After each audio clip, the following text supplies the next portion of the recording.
We therefore commit his body to the deep, to be turned into corruption, looking for the resurrection of the body, when the sea shall give up her dead. Present!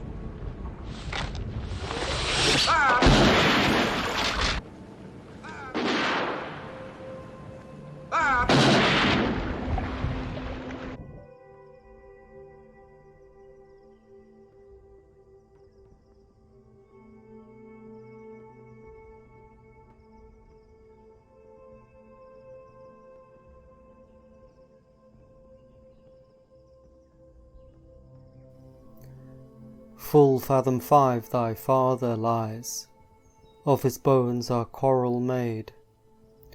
Those are pearls that wear his eyes, nothing of him that doth fade, but doth suffer a sea change into something rich and strange.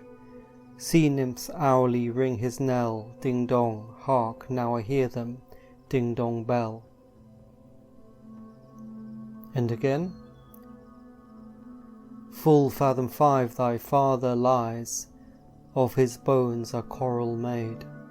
Those are pearls that wear his eyes, nothing of him that doth fade, but doth suffer a sea change into something rich and strange. Sea nymphs hourly ring his knell, ding dong, hark, now I hear them, ding dong bell.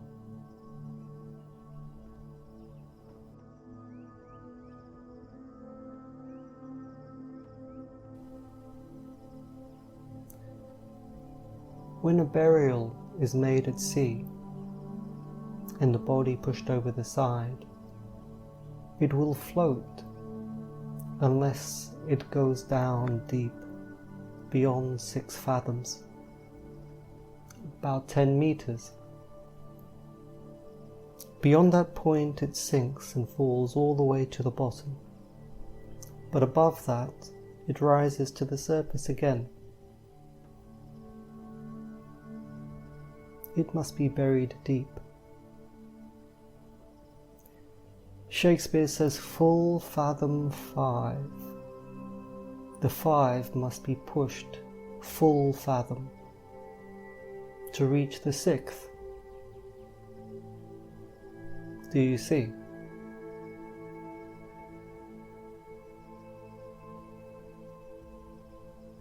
The 6th crowns the 5, and the 7th, the 6th, and the octave seals it.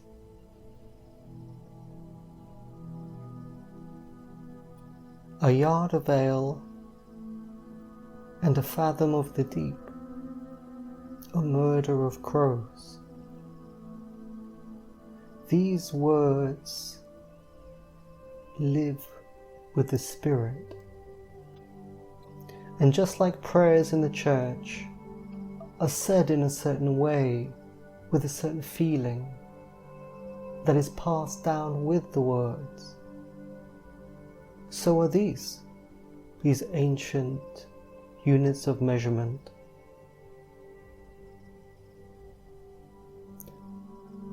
And Ouspensky says that within our languages, we see that people in past eras felt more and knew more than they do today. It is remembered in those old and beautiful words. Why does my heart sing for stones and pounds and 7/8? And it is tiring to talk of kilometers. 10.7835. Does it mean anything? Shouldn't life feel good after all? Those are pearls that wear his eyes. It's real, it's tangible, it's living.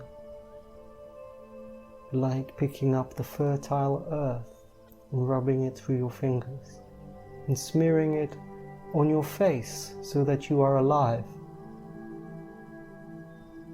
I used to do that when I was young. I didn't even know why. I used to rub the earth on my face. those new measurements. They're great because then everything is the same. It's a standard, and so that everybody will understand it. It's easier, you see.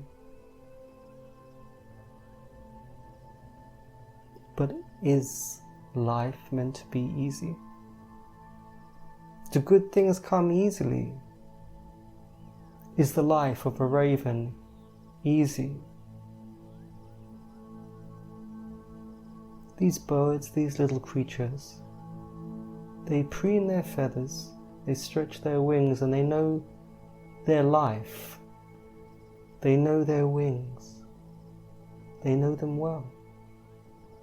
They have wounds, just like we do, the little creatures. They've had difficulties. They've had good years and bad.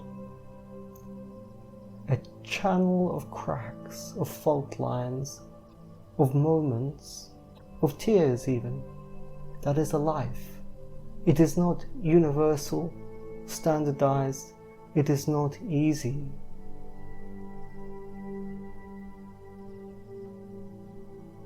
So everything that we hear about today, they all talk like that. Save the world, standardize, universal, all equal. This is all against the soul, against the living.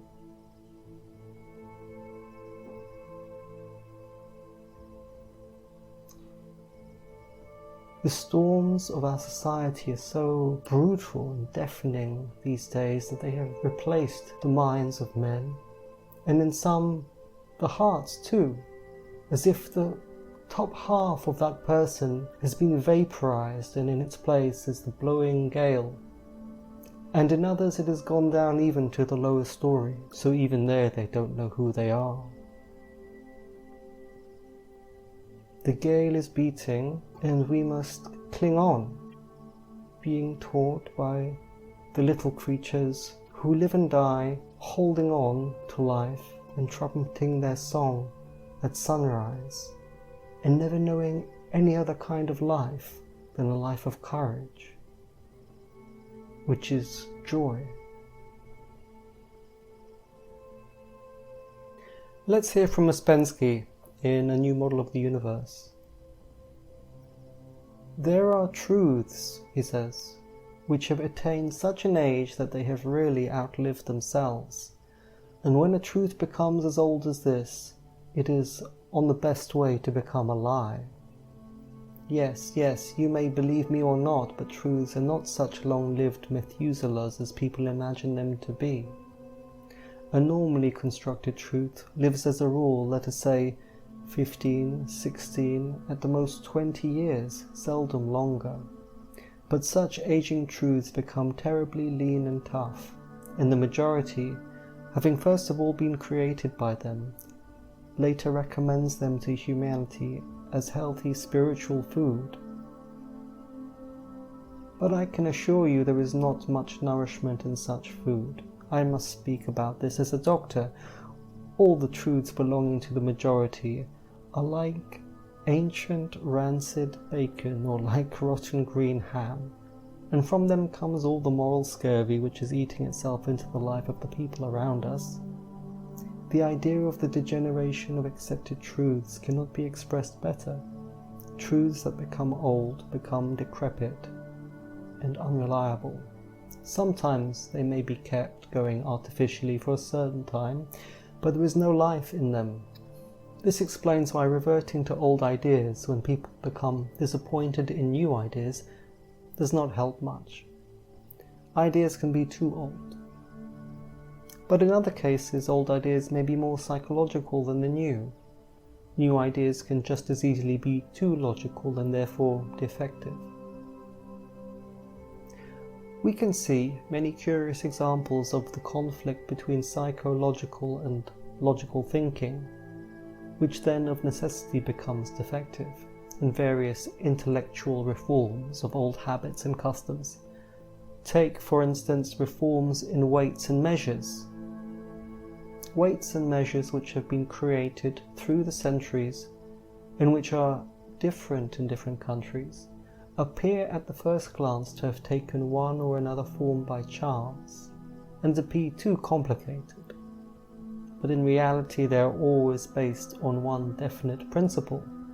In each separate class of things or material to be measured, a different divisor or multiplier is used, sometimes very complicated, as in the English system of weights. 16 ounces to a pound, 14 pounds to a stone for comparatively small weights, and for larger weights 28 pounds to a quarter, 112 pounds to a hundredweight, 20 hundredweight to a ton, or for instance a simple multiplier like 8 in the Russian measurement of grain, which is never repeated in relation to anything else. This is real psychological method created by life and experience, because thanks to different coefficients in different cases, a man making mental calculations involving the measurements of several different materials cannot confuse either objects of different denominations or the measurements of different countries, because each order of multiplier itself tells him what is being measured and with what measure. Those who do not like these old, complicated systems are the school teachers, who are, as is well known, the most logical people in the world. Who wants things to be easy, and who wants to enter into a profession? The ancient apothecaries, they had their own measurements like the gill, and they ground their herbs and their flowers with a pestle and mortar, and the aroma of those substances filled the room. They were someone, and they loved life. They loved something in life, and their heart was in their hands and their mind and their work and what they made. And guided by the Christ, as it was in those days, they had the sense of forsaking the excitements of the world. Who can understand these things today? Well, maybe everybody can. But there is no time, and there is no encouragement.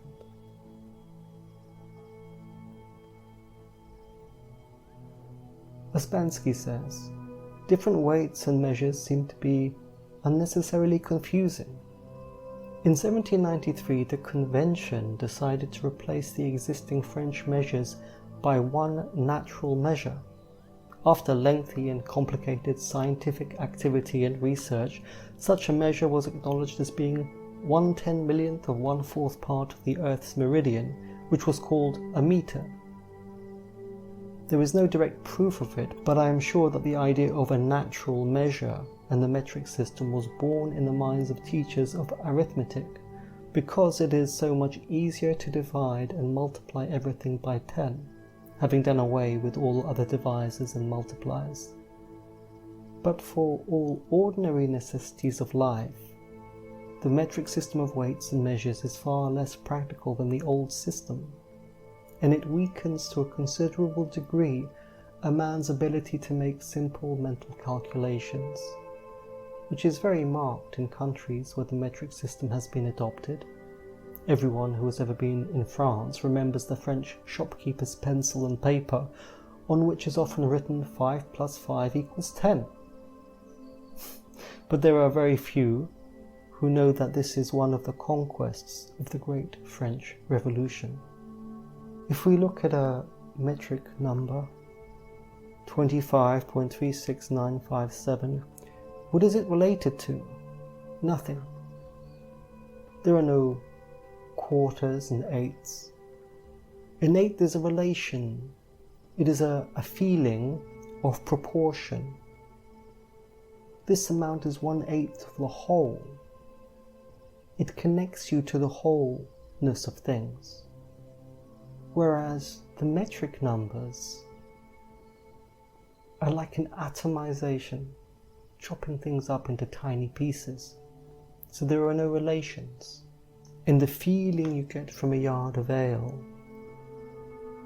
it contains with it a reference to the body, to what it feels like, the pounds and stones, what it feels like in a body.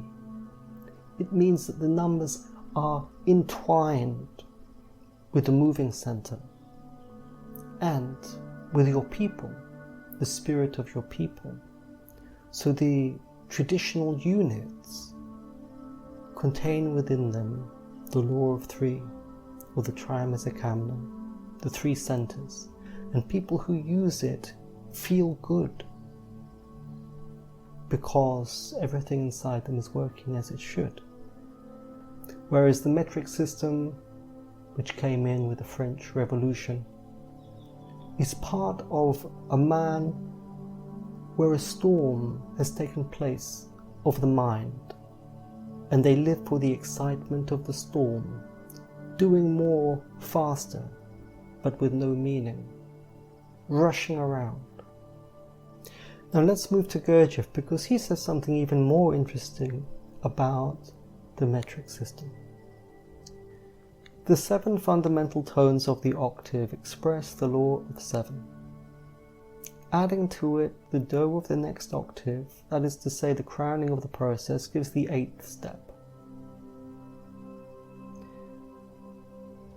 But the 7 fundamental tones together with the 2 intervals gives 9 steps, if you want to look at it that way. You include the 2 intervals. And then you get 9 steps, or the law of ninefoldness. By incorporating in it the do of the next octave, we have 10. The last, the 10th step, is the end of the preceding and the beginning of the next cycle. In this way, the law of the octaves in the process of development it expresses includes the numbers 1 to 10. So the numbers 8 and 10 are equivalent because 10 is the same, but it includes markers for the 2 intervals. Whereas if you talk about the octave of 8, you don't include those 2 intervals. Sometimes it's useful to represent things as 8, sometimes to include the 2 intervals, and then you have 10.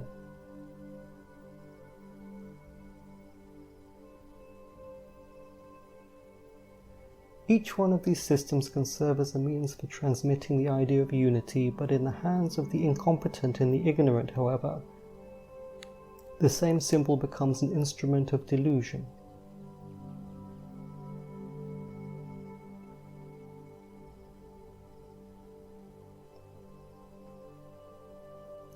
So Gurdjieff says here that there is a meaning for the decimal system. There is a meaning for it. You can represent the octave in tens. It is possible.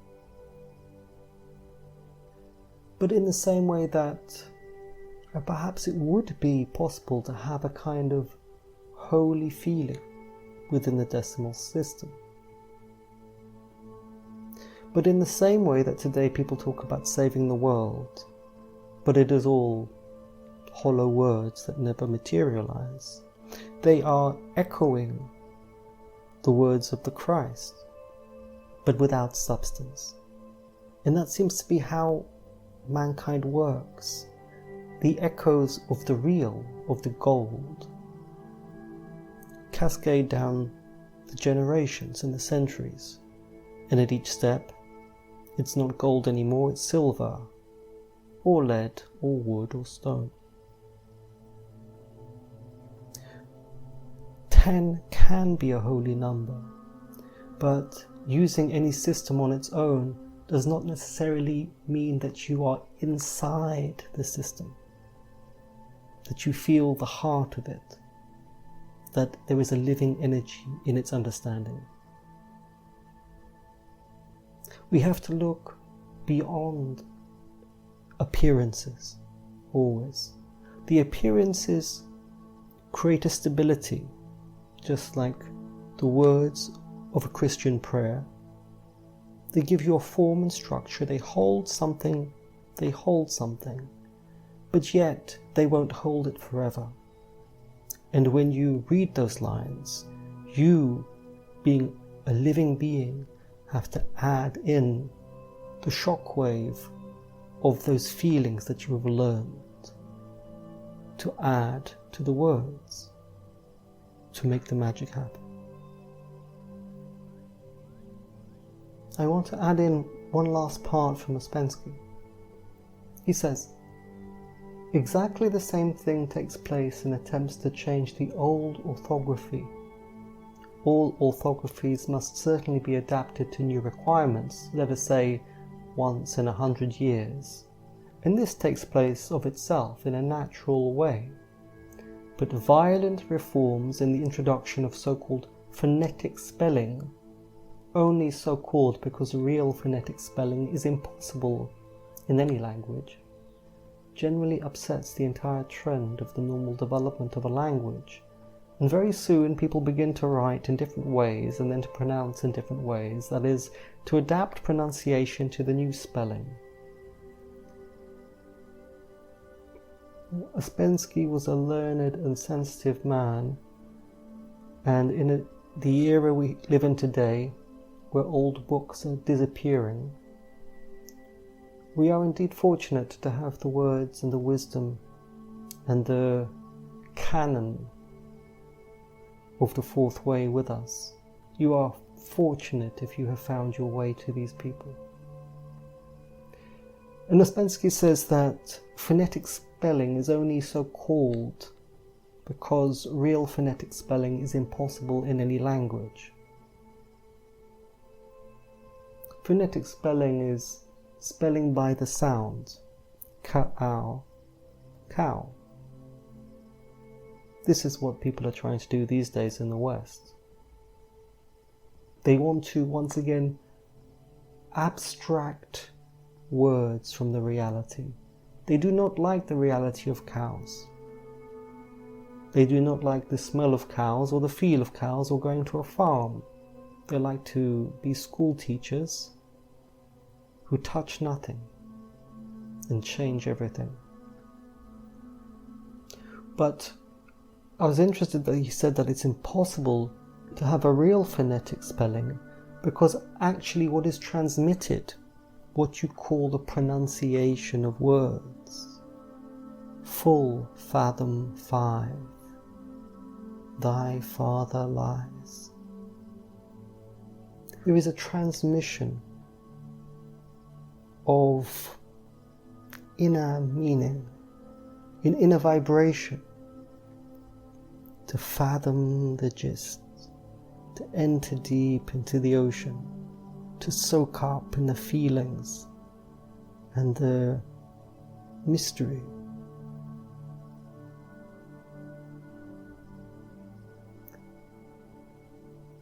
Those are pearls that wear his eyes.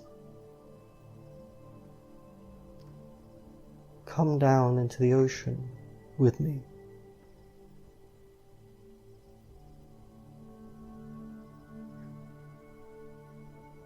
So those who want to convert these beautiful spirits into their abstracted metric operating theatre, they take everything away from us. But I will not let them. Following my teacher, I'm going down all the way.